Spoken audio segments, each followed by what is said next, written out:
Yeah, Preston, those hearings just wrapped up in Washington, D.C., but they focused on the work happening here in Renton at the 737 MAX assembly plant.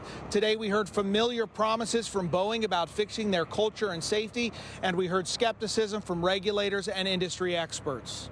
Investigators say mistakes here at Boeing's Renton plant led to the door plug blowout earlier this year. It's in your system. Where should the air have been stopped in its tracks? NTSB officials put Boeing managers in the hot seat for the second day of hearings on the door plug incident and Boeing's safety culture.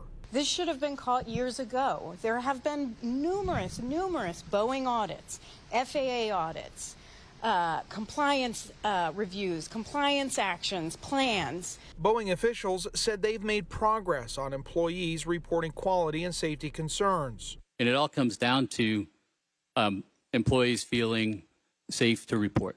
Do you believe them? Well, I'm sure that they are sincere. I'm sure they probably believe what they're saying. But I have to say, we've heard this song and dance before. Scott Hamilton is an aviation industry consultant. He says he's skeptical of Boeing's management.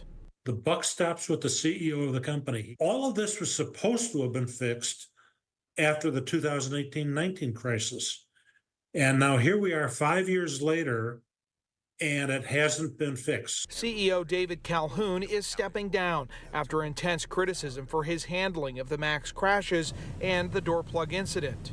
Don't you think maybe your priorities are misplaced here? I mean, don't you think maybe it's time to get back to focusing on making quality planes?